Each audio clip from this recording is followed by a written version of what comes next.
Well, today is a special day. Welcome back to the channel.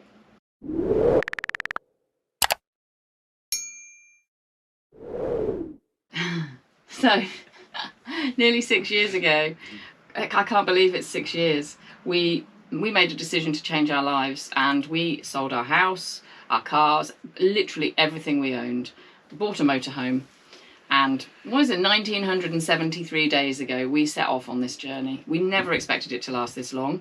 We thought we were going for 2 years, possibly 3, we'd go back, get another job, buy another house, and it just hasn't worked out like that. But it has been the most amazing journey. But today is our last day in the truck. It's hard to believe, actually. Yeah. We had a moment last night, our last dinner in the truck. But yeah, 281 weeks and 6 days, Yeah. which is incredible. Yeah.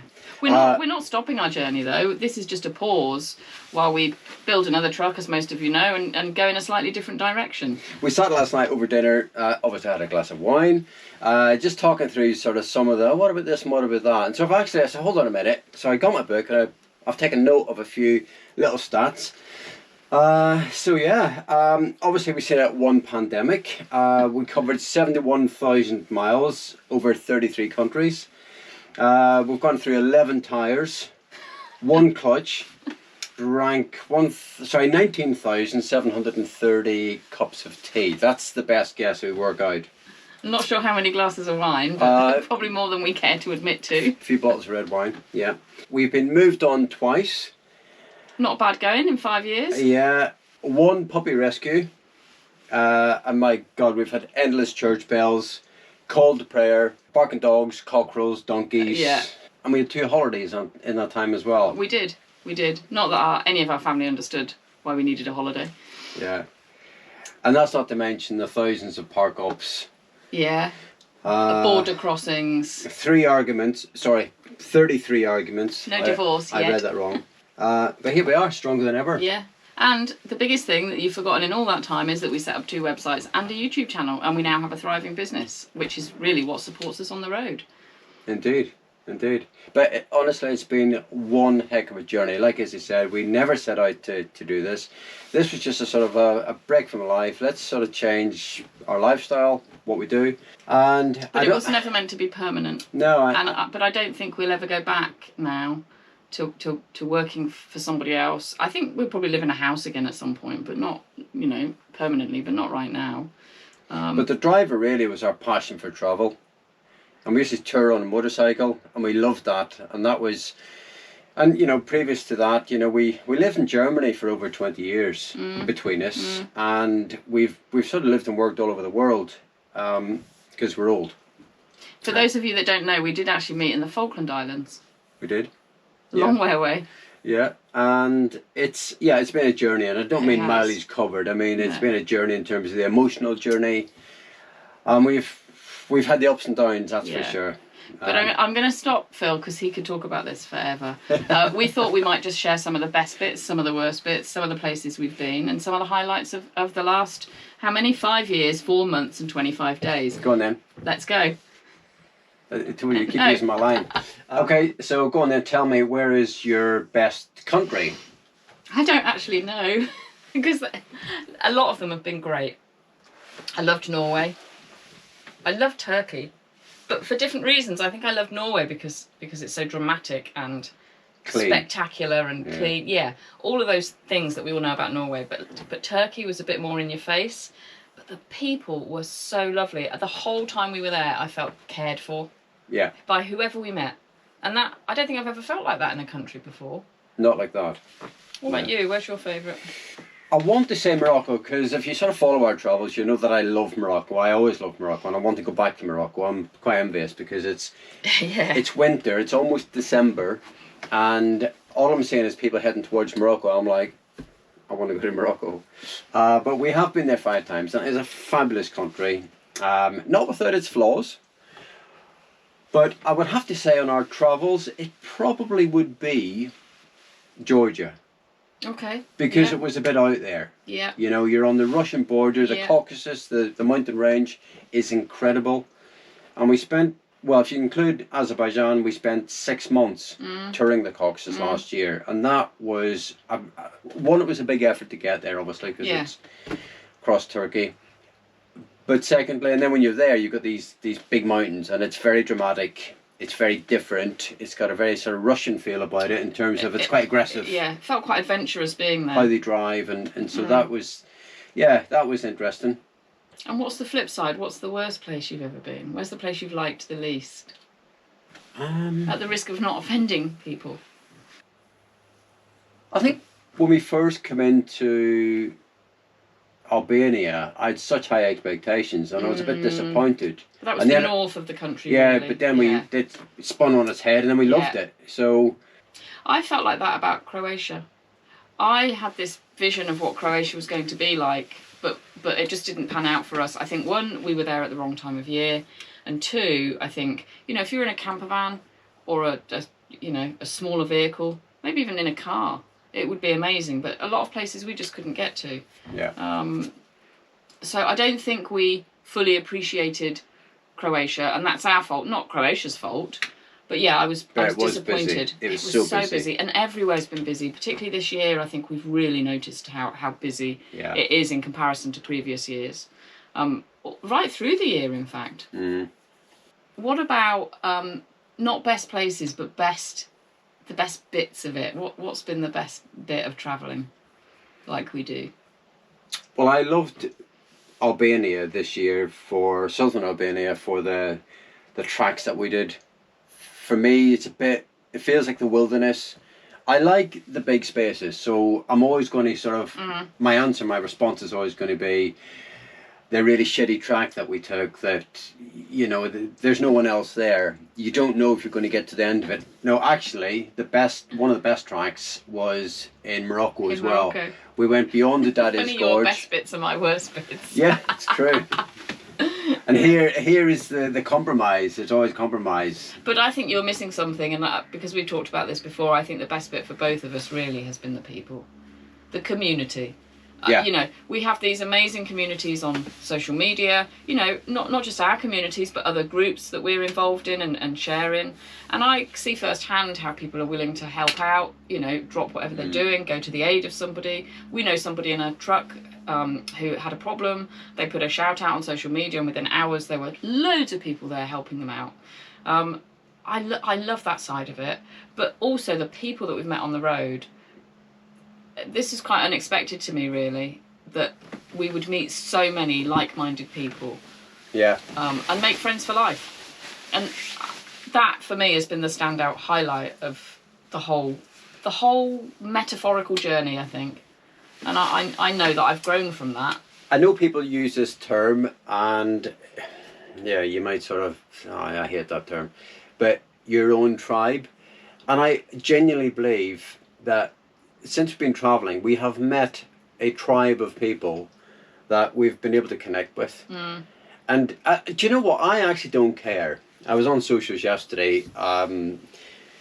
Somebody making a comment about the truck, and okay, look, I don't care what. They said Tonka was ugly. Yeah, I know. So I've disowned them. And she's not ugly. I don't care what you're in. If it's a camper van or a motorhome or a truck or whatever you're in. On a bicycle. We've seen it all. My God, we've seen every contraption going. Yeah, people cycling. Yeah. If you're overlanding, whether that's in a car, an estate car with a bed in the back, I don't care about that. The chances are we're of the same mindset, and that deserves a beer, a glass of wine, and a sort of exchange of stories, really. And that for me is the best bit. Yeah. And every single person that we've met on the road, every single person we've shared a beer with or who's cooked us a meal, and we've had some amazing sit down evenings with people. Oh, God, they're all stuck in my head, incredible people. Yeah. And I'm going to miss that over the next year. Yes, of course, we've got friends in the UK, and I think some of the people that we've met on the road we'll try and visit over the next year, when we perhaps can get on a plane or drive in a car to see them. But it won't be quite the same as bumping into a random couple, at a wild camping spot somewhere, or on a little air, and finding that you've got so much in common and spending the evening together. Yeah. So, the other side of the coin. the worst bits? We've been pretty fortunate, you know. We do chase the sun a little bit, and so. But the weather can be a little bit of a downer sometimes, you know. It can be long winters. If you're sort of in the north, if you're in Europe and you're in the sort of, you know, northern Europe, it's a bit grim, really. And therefore, we've learned to sort of head south and enjoy the sun.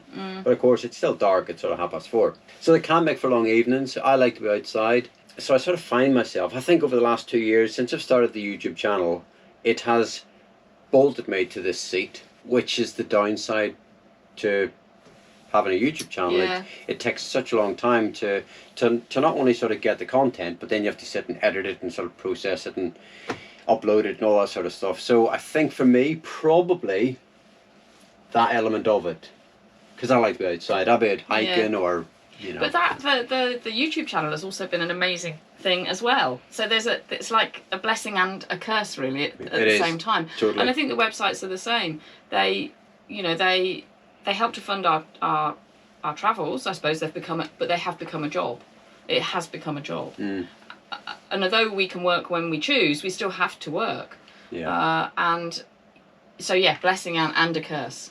I think for me, there's probably a couple of things for me. I'm a bit of a creature of habit, really. That sounds bizarre because we probably move places every 2 days. But we were just reflecting the other day and saying, you know, the truck is so familiar. The truck is home, and when you're in the truck, you're at home. But you could be in a completely different place outside every single day, but you're still at home in the truck. But I think going to a different supermarket every time we do the shopping means we spend more money because we end up wandering up and down the aisles looking for things. Do you know what? We have this or we have that. You use the term supermarket, but quite often. Well, it's not a supermarket. It's like the tiniest little shop, sometimes smaller than the truck. And then you get a few bits, then you've got to go somewhere else and somewhere else, and then it's a continuous sort of like, what have we got? So you've got to be very adaptable. And not being able to get fresh herbs, for example. I mean, that was the whole story last year. There just were no fresh herbs where we were, and that you know, we like to use that in our cooking. There was one country where we couldn't get beans. There was another country where they just didn't have chicken breast, only chicken thigh. So you do have to adapt, and we have learned, you know, if you've got some basics, then you can sort of make do. But it would be quite nice to go back and have a wander around Tesco every so often. And my other worst bit, I would say, probably is noise. I'm quite a light sleeper, and I certainly found the barking dogs of the Caucasus quite difficult. I do have some really good earplugs, but I feel like I'm getting less good night's sleep now than I ever have. But I think that's possibly getting older as well, dare I say. And of course, the biggest downside of all is that we're not in the UK, and we do miss our families. We've got 3 grown-up children between us who think what we're doing is great, but we don't, you know, we'd like to see them more. Our parents are now in their 80s, and I feel that we should spend a bit more time closer to them.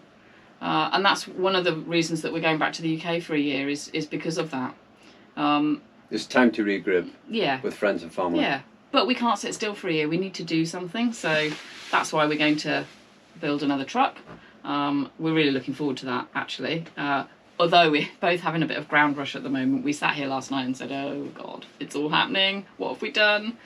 Do you want to give a quick update, Phil? Yeah, I mean, it's I think the concept, you know, is really exciting. You think, you sort of do get caught up in the moment. And we bought a truck back in September. And we've been looking for a base vehicle for this new project for some time. So we bought the vehicle, we thought, great. And that's ready for collection. I'm collecting it next Tuesday. So it's only days away. And already I can see, you know, we had to get insurance for it. You know, we're actually picking up the wheels for the vehicle this morning. And so we're... all the I suppose the sort of the sequence of works and sort of what needs to be done for the new truck is sort of mounting day on day. I'm thinking, we need to do this, insure this, and so it could be quite overwhelming. I'm pretty good. We've done lots of big projects, and so it's just about trying things, you know, one step at a time.